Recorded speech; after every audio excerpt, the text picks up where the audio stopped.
whether the team is performing clean or unsightly. We'll cover it all here on Washington Football Nightly. I, of course, am your host, Louie T. Let's get to tonight's lead story. So the Washington football team named their 5 team captains today, and I'm actually surprised about 2 of them. And so let's take a closer look at these team captains and get familiar with them. So as you can see, the team made it official today that they have their 2020 team captains. And I'm looking at this group, and the guys in the middle, the 3 guys in the middle, they look the part, and they are guys that we expected to be in this position. Brandon Sheriff, Jonathan Allen, and Landon Collins. Now, the 2 guys on the ends are, however, guys that I did not anticipate being team captains, and Dwayne Haskins and Deshazor Everett. Now, I am happy for all 5 of these guys, first and foremost, and I'm excited because Dwayne talked in his presser about wanting to be a leader of this team, and this is a huge step towards being that.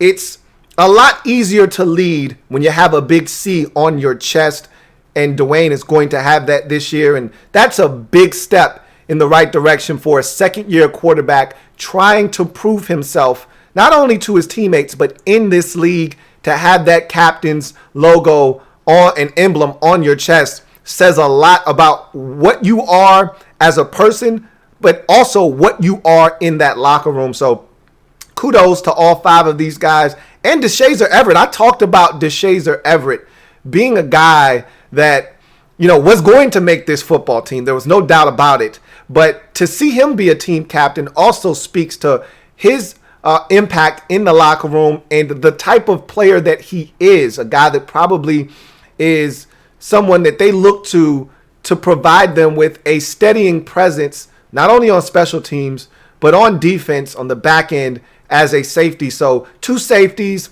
1 offensive lineman, 1 defensive lineman, and of course, your team captain, Dwayne Haskins. So I thought that was pretty interesting to see those 5 guys be named team captains. And again, 3 of those guys I anticipated would be captains.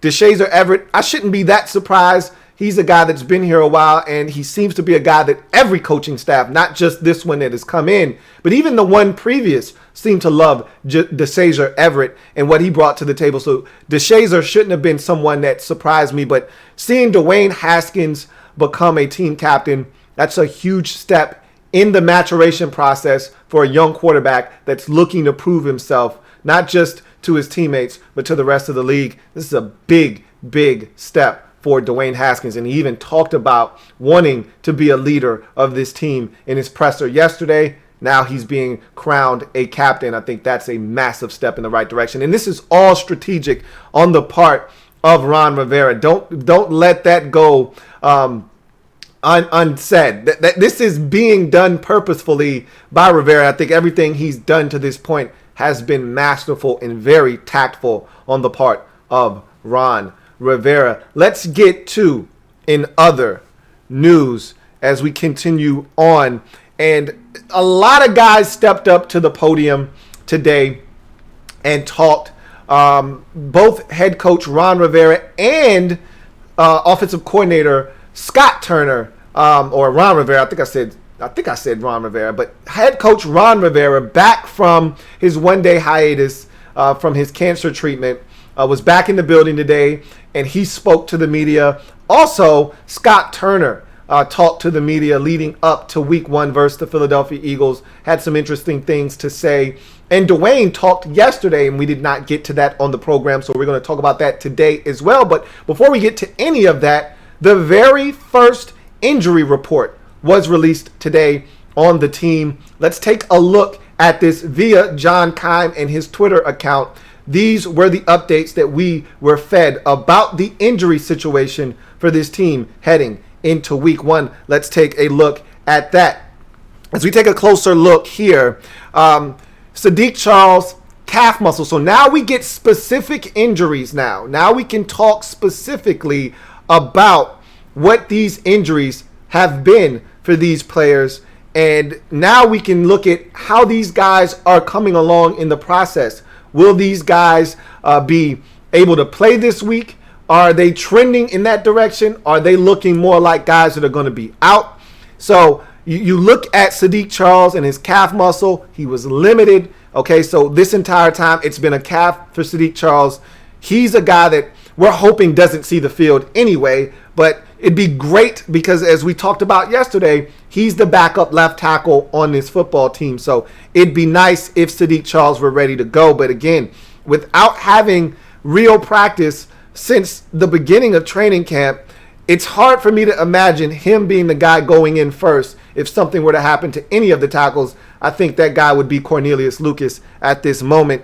Thomas Davis Sr., a calf as well. We talked about him yesterday and how he was limited, and Jack Del Rio had talked about him getting nicked up towards the end of training camp and how he was a guy that they were going to take it slow. He's a veteran, obviously the elder statesman of the football team. He's the oldest member of this football team, so they're not going to rush him back. He was limited in practice as well with a calf muscle. Also, Antonio Gandy Golden, the Gandy man. We finally found out what was ailing him. Remember, he was kind of mysterious. He left practice one day and we didn't see him for over a week. And now we come to find out that he was in the concussion protocol this entire time. He's been fully cleared. He was out at practice today. Saw pictures of him catching the football, even saw a video of him running a route. And he was a full participant, so that is great news. Same can be said for Jonathan Allen. Remember, he got nicked up a week ago in practice. As a matter of fact, I want to say it was the practice at FedEx Field. It might have been the one before that Sunday, that big practice that they had. Either way, he hadn't really performed in practice. He did come back yesterday, but he was a full participant today as well. He seems to be a full go at this point, barring any setbacks. And also, Kendall Fuller was limited with his knee. That's a guy that we talked about. He is a huge key to me. Of all the guys that are listed here that have been limited, he's the one that we need back the most at the cornerback position. Hopefully he continues to progress. He's been out quite a while, so this is a very worrisome injury with his knee because he's been out over 2 weeks now with this knee, and it's starting to become something that we should be concerned about. Hopefully he's able to get back on the field. They do not need to rush this. Remember, this is a marathon and not a sprint. So if he can't go week 1, it's not the end of the world. This is what the depth is supposed to be for that we've been building on this roster, and they like the cornerbacks that they have. So if he can't go, Fabian Moreau slides into the starting role opposite of Darby. Jimmy Moreland slides into the nickel, which I think he's going to be there anyway, and you keep it pushing. Don't have to rush Fuller back and have him re-aggravate something and be out even longer. Let him fully heal. If he cannot go in week 1 versus the Eagles, I think we'll be just fine. So those are your reports, and we'll be keeping tabs on that all week long leading up to the game. So this won't be the last time that we talk about the injury situation for this football team heading into week 1 versus the Philadelphia Eagles. Now let's talk about all of the members of this team that stepped up to the podium this week. 2 of our big-time coaches stepped up today. Dwayne Haskins stepped up yesterday. We'll start with Haskins because he talked yesterday before being announced as a team captain and things of that nature. And I thought, I've been so impressed with Dwayne Haskins this offseason. That is really an understatement. This guy has done everything right this offseason, starting with getting his body into the proper shape and then getting the playbook down during the Zoom meetings when the team wasn't able to meet in a physical capacity. He was in that playbook. He was ready to go when they finally did meet for training camp, and he's hit the ground running and never looked back. He took on that challenge that Ron Rivera issued to him when he came and took the job as Washington football team head coach.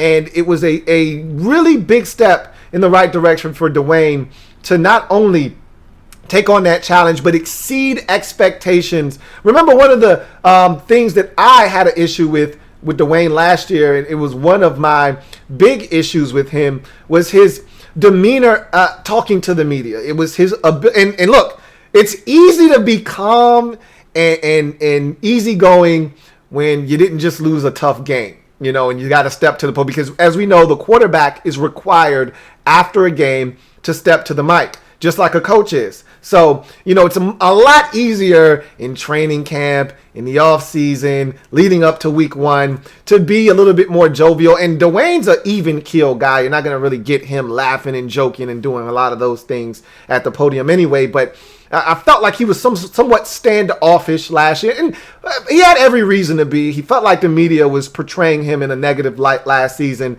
and things weren't going right. And you could see how he could be in that kind of an ornery mood. But he's been a lot more pleasant this year. He's been very eloquent. His answers have been well thought out and constructed. And this, to me, is a continuation of that piece. Remember, he had that piece that he had for the Washington website, where he talked about reflecting on his rookie season and how he could be better, and how there were things that he didn't do on his part to put him in a position to be ready. But when he got his opportunity, he felt like he did some things to help him prepare and be in a better spot moving forward. And he was looking forward to the upcoming season. And I thought that was a really great introspective look at his rookie season. And I feel like he's just continued on that path, talking about things that he needs to do to be better.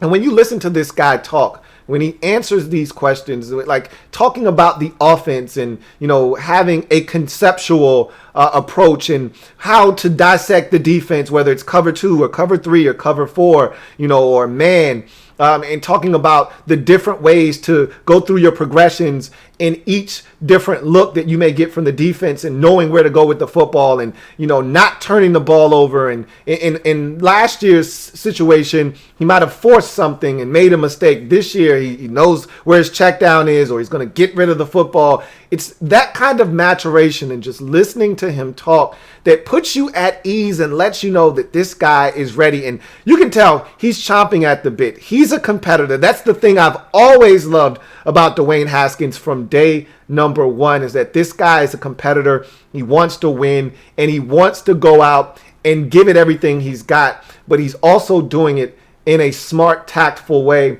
And so Dwayne Haskins, to me, without a doubt, has taken all of the steps necessary that we needed to see off the field. Now the only thing that we're waiting for, and really the missing link now, is him taking all of this and performing on the field. And I'm really confident that that's going to take place after seeing what we saw the final 6 quarters of his rookie season, the full game versus the Eagles, the first 2 quarters versus the Giants, where he was pretty much lights out. I think this guy is ready for a breakout season. We've been talking about it, but listening to him talk makes me feel even more so that this guy is poised for a massive 2020 campaign. And hopefully the weaponry around him is good enough to complement what he does best.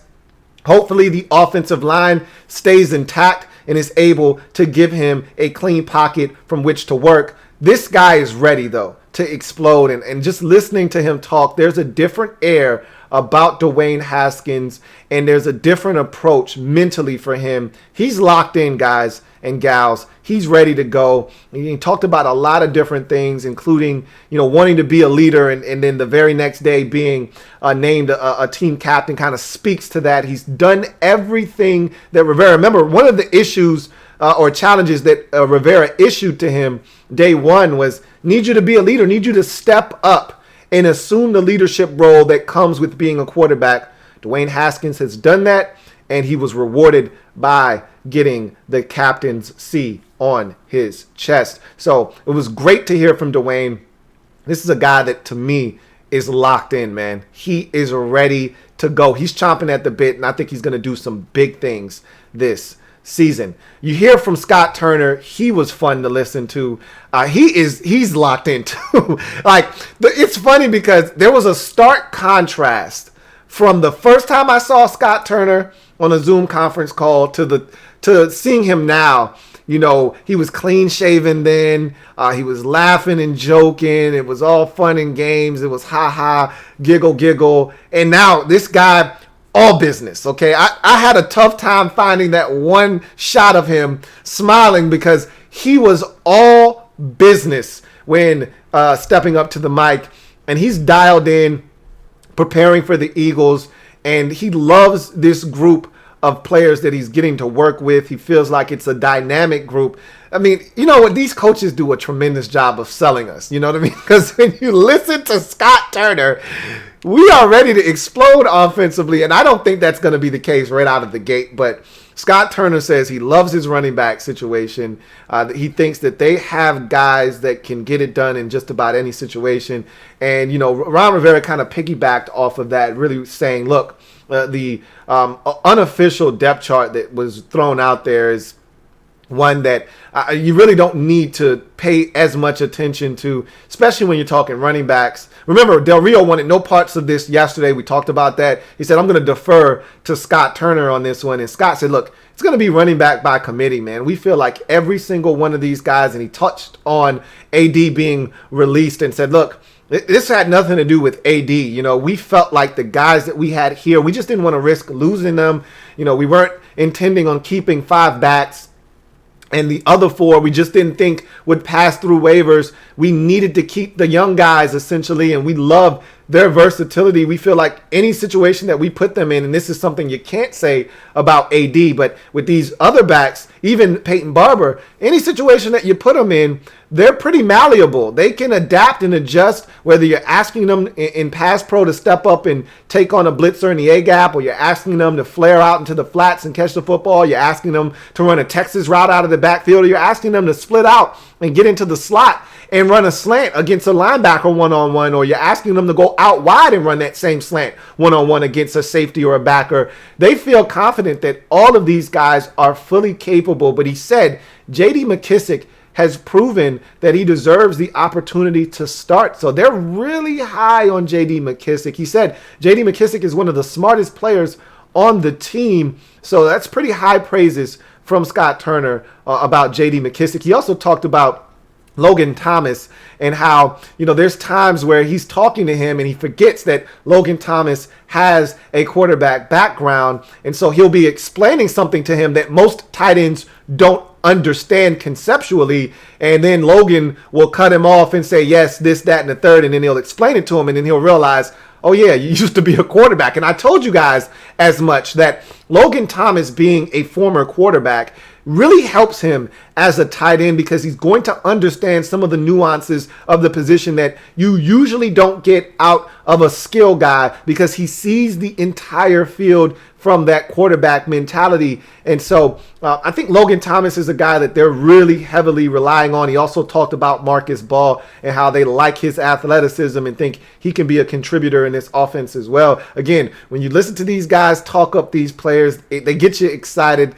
Sounds like Scott Turner is excited to have his first go of it as an offensive coordinator. He had a little bit at stint at the very end of last season for Carolina, but this is his first time being in control of the offense and calling the plays and having this really be his true representation of who he is as a play caller. And I'm really excited to see what he's going to roll out against the Philadelphia Eagles in week 1. I think there's going to be a lot of wrinkles in this offense. They're going to be moving guys all around. And he sounded really excited about the fact that the Eagles have no idea what's coming. They have no clue because there really just isn't a lot of tape out here. First of all, we're a young team. We're an extremely young football team. And with that being said, there isn't much tape to go off of on a lot of these guys. I mean, outside of Steven Sims and Terry McLaurin and a sprinkle of J.D. McKissic, there isn't a lot of tape on these guys.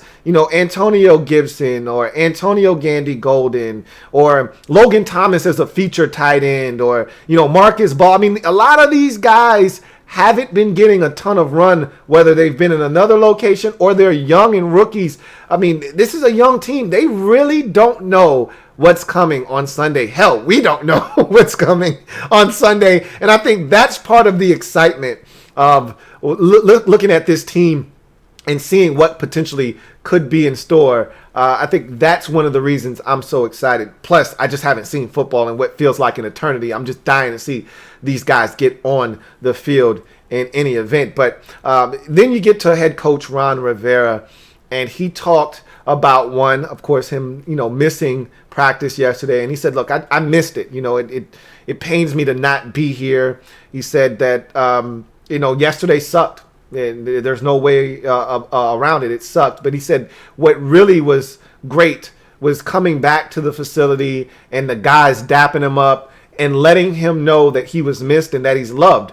And so I told you they're going to want to get this one for Rivera so bad. Oh, my God. They're going to want to win this game. And in the locker room, I can't wait until they give him the game ball. It's going to be an emotional scene. It's going to be great to watch because I can already envision it in my head that they win the game and, Alex Smith maybe gets a game ball. Dwayne Haskins maybe gets a game ball. And I could easily see a situation where Dwayne gets the game ball. He steps in front of the team and says, hey, I appreciate this, but you know what? We did this one for Coach Rivera. This one's for you. And the team goes nuts. I can see that happening. I really could. I mean, can't you see that happening after a week 1 win? He talked so much, did Ron Rivera today, about wanting to get off on the right foot in the division. We were 0-6 last season in the division, and he understands the magnitude of divisional games. He talked about how important it was when he was in Carolina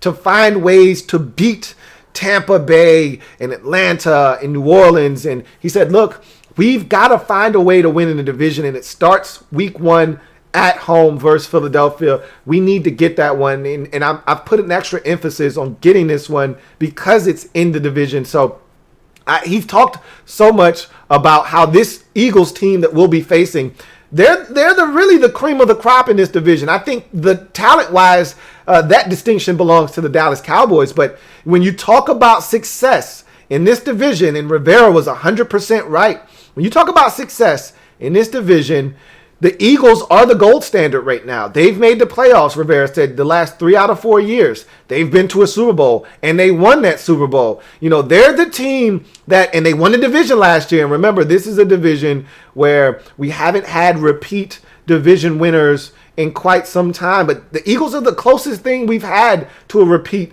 division winner. They're the team that continues to get it done year in and year out. And so until somebody knocks them off of that perch, they're the team that everybody's gunning for in the division. And so he really wants this one bad to send a message to not only the rest of this division that, hey, we're not the same team that we were a year ago, but to the rest of the league. You should see the disrespect that we're getting, and I'll talk about that a little bit later on. I almost started to cut out some of those predictions that I saw. They were egregious. And we'll talk about it a little bit later on, but it got my blood boiling a little bit. But I understand. Everyone thinks we're going to stink because we were garbage last year, and not much has changed outside of Ron Rivera, and we're a train wreck off the field, and our organization is a joke because of our ownership. I understand all of that. And so I'm not upset about that, but I just want the guys to go out and prove to everybody, and I think Rivera wants this bad as well, for his team to prove to everyone that this is no laughing matter. We're no longer a joke. It's a new day here in Washington, and we're going to let that be known right out of the gates week 1. And so Rivera talked very candidly about wanting to get off to a fast start, and I think that's imperative this year. We'll talk about that a little bit later on as well. But Rivera also spoke about this roster and how he feels really good about what they've assembled, and he feels good about the offense. He thinks that this defense has a chance to do some good things. And he really talked about how this entire organization has to come together because of his situation, and when he's not there, everybody's got to step up. And he talked about pulling some of the leaders of the team aside and saying, hey guys, it's up to you to keep the energy up when I'm not here, because as you heard yesterday, guys said you could tell the difference when Coach Rivera isn't there. The tempo in practice isn't the same. The energy isn't the same. And so Rivera is entrusting that, Jack Del Rio, and he talked about Richard Rodgers' father being a guy that has been with him for a very long time, and said, look, these are guys that I'm leaning on, including a lot of these captains on this team. These are guys I'm going to be leaning on to have, the energy stay up and to really hammer home the message that I would be if I were there at practice. So he kind of laid that out as well. And he seemed to be same old coach, very spirited. I'm looking forward to week 1 getting here sooner rather than later. So that's in other news. Now let's get to our first look. And we're going to take our first look at this Eagles matchup week 1. We'll really do a deep dive tomorrow. Also on the program tomorrow, we will go behind enemy lines, as we'll have a special guest on the program. Lord Brunson will bless the program to talk about this matchup. I'm just going to tell you guys right now, he's talking cold, hard cash. And so I will not stand for it. So it should be a very spirited debate tomorrow as we go behind enemy lines with Lord Brunson. But when you look at this Eagles matchup week 1, I talk about us needing to get off to a fast start. And I think that is imperative this year, more so than any other year in past years, because of the situation. We don't know how this season is going to unfold. You need to get off to a faster start than we have in past years. That's always been one of our bugaboos, especially under Jay Gruden, is not starting seasons off fast enough. But when I look at this situation and this team this year, I think we've got a chance to get off to a much faster start, especially week 1.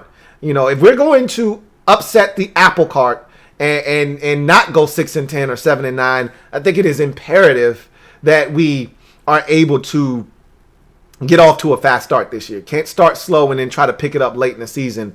I don't think that's going to fly this year, especially with our schedule. It's a tough schedule. The teams on the schedule, I think, are going to be pretty good football teams. We play the AFC North. We play the NFC West. To me, two of the better conference or divisions in all of football. So it is not going to be easy sledding for this division and this team. And so you got to try to get wins when they're there to be had. And I think week 1, the Eagles are primed to be upset. And no one's giving us a chance. I mean, I told you I was looking at an NFL.com preview for this game. And they, at the bottom of the screen, towards the end of the video, they put all the predictions of a lot of their media members for the game. And somebody, I think Adam Rank, had it 45-10. And you laugh at Adam Rank all you want. And yeah, he's a fantasy football guy. But last year he said we were going to be 2-14 or 3-13. I think he said 2-14. And all the Washington fans were up in arms. This guy's a clown, including me. All right, I'm guilty, just as guilty as the next man. Like, this clown doesn't know what he's talking about. Get that fantasy nerd out of here. And we went 3-13. We went 3-13. So he's got us losing 45-10. All right. A lot of the analysts there, I saw 27-10. I saw 27-13. I saw 24-10. I saw 24-14. I saw 27-17. None of these, by the way, are victories for the home team. All right. Everyone expects the Eagles to come in, take care of business, and move on. And I think they've got another thing coming. I just want to see us get this one. I want to just get this first one out of the way and be able to let everyone know this isn't your Jay Gruden Washington football team, folks. All right, this is a different group, and we're not going to be a pushover this year. And I would like to announce that right out of the gate. But when starting off with this Eagles team, I just want to take a brief look at this football team. I think it all starts up front with Carson Wentz. I think their offensive line is going to be just fine. I think they may have some issues on the interior. I think we may be able to take a little bit advantage of that because Jason Peters was working primarily at guard most of camp, and then you get the injury to Andre Dillard, and he had to kick outside. So there may be a little bit of a weak link inside at left guard. Maybe you run some twists and some stunts there to maybe confuse them. and try to get maybe some wins there with the Chase Young or Montez Sweat slipping them inside and doing some creative things there. I think we can win inside. It's not going to be easy. Their two bookend tackles are among the best when you're talking tag team tackles in this league. Peter's at the ripe old age of about 37 or 38, still getting it done like a young man over there. And Lane Johnson is one of the best right tackles in all of football. So it's not going to be easy to get to the quarterback off the edges, but it's not impossible with the talent that we have up front. But Wentz is the guy that is the focal point of stopping the Eagles. For me, every year he embarrasses us with some kind of highlight-worthy maneuver or play where we think we got him, then we don't got him, and then he makes some kind of miraculous escape and throws a bomb or some kind of run for a first down to break our backs.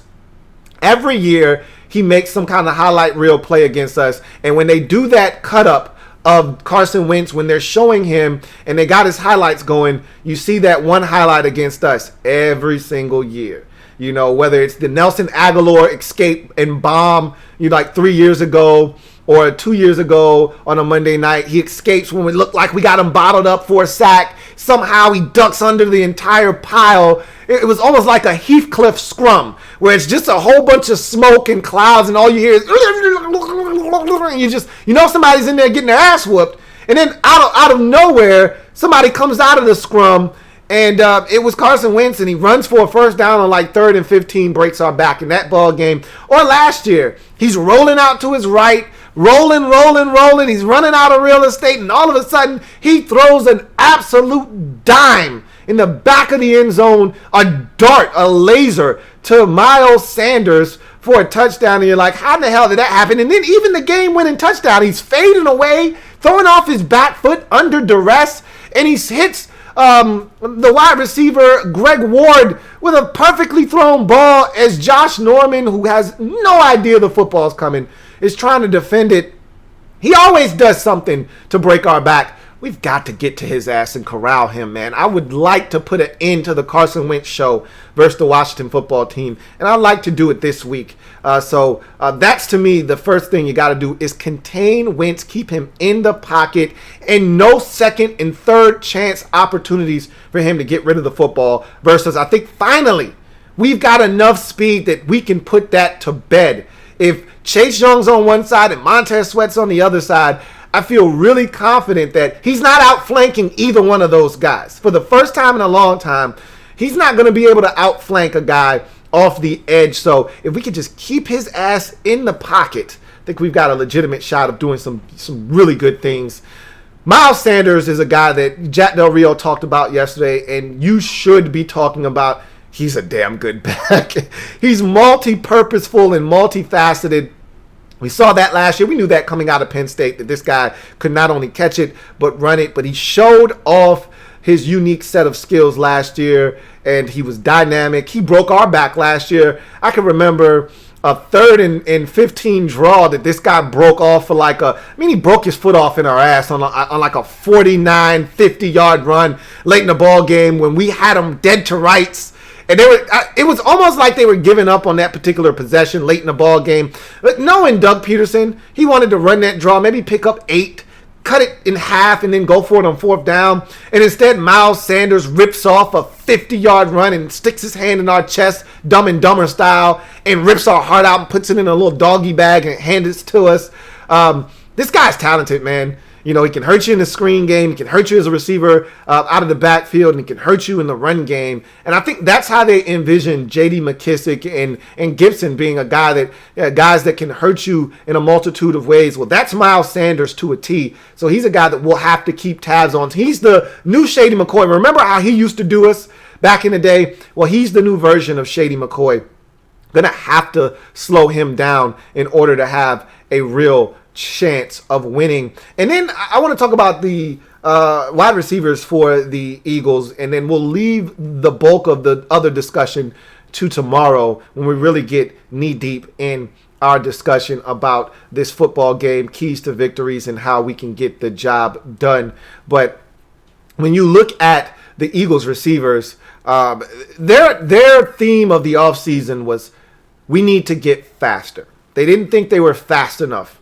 at the receiver position last year. They had a bunch of injuries, and the one that hurt them the most, Alshon Jeffrey, never, ever trust a man with 2 first names. Yeah, he got hurt, but so did Deshaun Jackson, and that was the one that hurt them the most, was Action Jackson going down early in the season versus the Atlanta Falcons. It didn't go down early enough for us as he torched us in week 1 last season. Can't allow that to happen again this season, but they'll have him back along with Alshon Jeffrey. But they've got 3 young rookie receivers, all of which are absolute burners, straight blazers, guys that can run. And so they drafted Jalen Reagor. Not really too afraid of him. They drafted the Boise State product, and they also drafted another wide receiver out of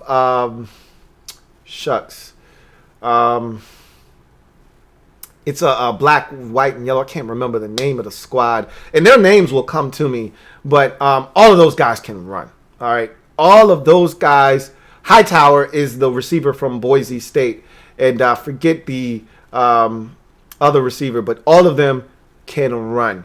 And so the key to the game is keep everything in front of you. Make the Eagles earn everything that they get. Don't allow Deshaun Jackson or Hightower or Reagor or one of these guys to get behind you.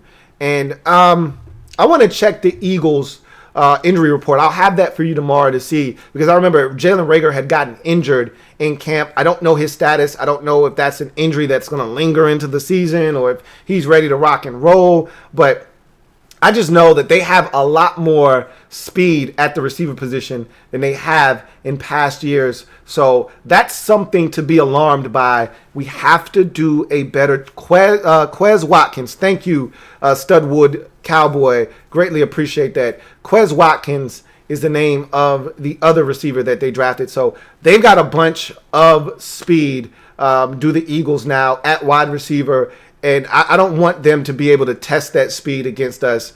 We need to keep everything in front of us and make sure that they earn everything they get. Nothing cheap, nothing deep. You know the rules to the game, then play. So I'm hoping that's something that they'll be able to do. We'll get a little bit more in depth with this Eagles football team. This was just the first look at the Eagles in the week 1 matchup versus the Eagles.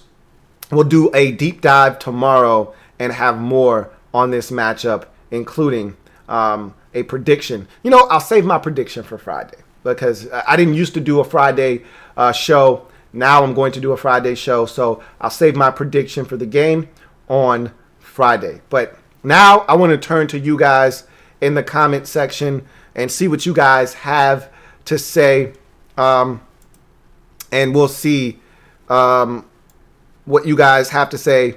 Remember, if you have a comment, leave it in the comment section. Use the hashtag LouieTLive, or you can super chat to have your comment read on the air if it is pertinent. Don't forget, we have a sale going on the website. Free shipping this week. NFL kickoff offer available up until 1 o'clock Sunday kickoff.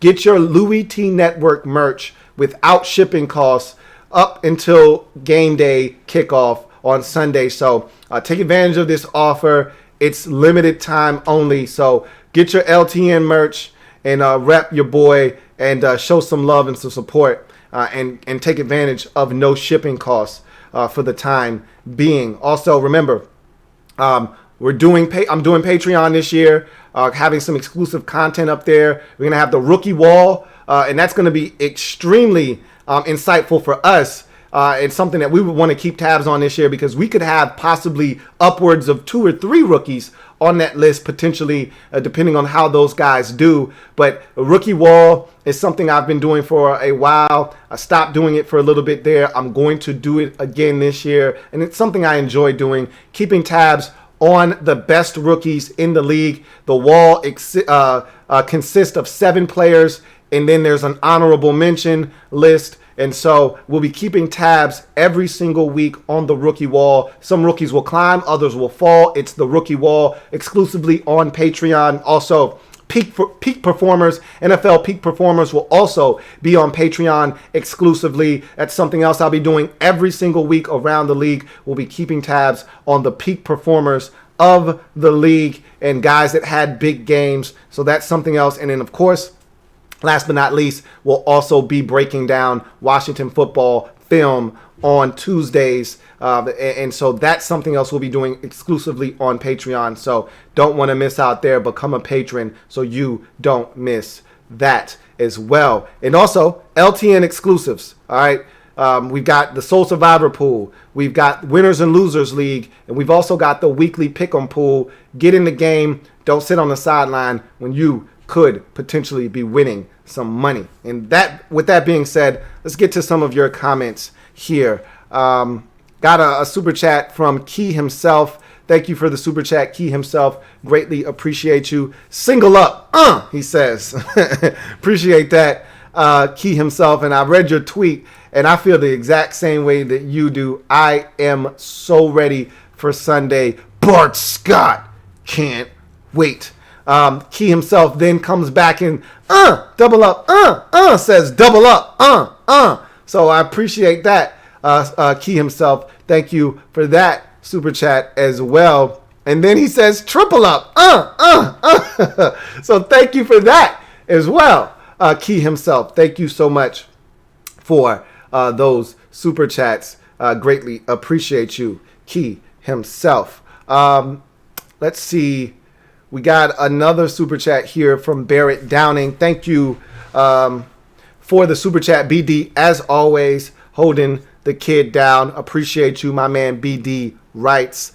I ain't expecting to be 8-8 this year, but I do want to see the young Cubs compete and get better. Go Red Wolves. Howl for me, Louie. I think I got one in the chamber. Hold on, let me check my throat. Yeah, I had one in there stored away. I don't know how many more of those I have, but I had one stored away for a rainy day. So I've said this a million times, so I don't want to beat a dead horse, but that's what this season is all about. Seeing the youngins get exposure, get their feet wet, learn on the fly, and you're hoping that they exceed expectations, and with the veterans that are sprinkled in the mix, they're able to win some games and maybe get over the hump a little bit sooner than we think. But, you know, my expectations for this team haven't changed much. I did up the win total from 6 to 7. I do think this team can get to 7 wins, but you're talking about a 6-10, 7-9 outfit this year, and I'm perfectly okay with that as long as we see the things that we need to see from some key players, and we see the maturation of a team that is well coached and learning how to win. I have no problems with 6-10, 7-9. However, you know, if it's a season that we see this team going backwards, they start fast, they finish slow, and there aren't any injuries, but guys just aren't continuing to progress, you know, that would be worrisome. But I don't anticipate that being the case under Ron Rivera, Jack Del Rio, Scott Turner, and company. I just think this is a coaching staff that's going to get the most out of these players, and I think we're going to see vast improvement from this football team as the year progresses. Thank you so much for that super chat, Barrett Downing. And so, with that being said, I see no more comments. So we will then exit stage left. And so I appreciate you guys tuning in to the Washington Football Nightly show tonight and every week. And let me just reiterate this to you guys. Every week we'll be doing this show. And Monday through Friday we'll have a show. And only day it will be live is Wednesdays. We move from Thursday to Wednesdays. Obviously, we'll have live football action on Thursdays, so don't want to clash with that. So now the live show will be moved to Wednesday. But every day, Monday through Friday, with the exception of Wednesday, you'll get an upload at 6:30 promptly for the Washington Football Nightly. So be on the lookout for that every single day during the course of the season, Monday through Friday. Again, Wednesdays, we will be live at 8:30 p, chopping it up, talking about this team. And so with that being said, I got one more super chat from Key himself. Quadruple up, he says. That's right. I appreciate you, man. Thank you so much for your support and your super chats tonight. That's going to do it for me, your man, Louie T. I thank you guys for joining me. You guys stay safe, take care. Look forward to chopping it up with you guys tomorrow. Remember, we will have Behind Enemy Lines with Lord Brunson tomorrow. Should be a ton of fun. Make sure you tune in for that. Until then, you guys, have a good one. Here comes the diesel. Here comes the diesel. There's the snap, hand to Riggins. Good hold. He's got the first down to the 40. He's gone. The 35, the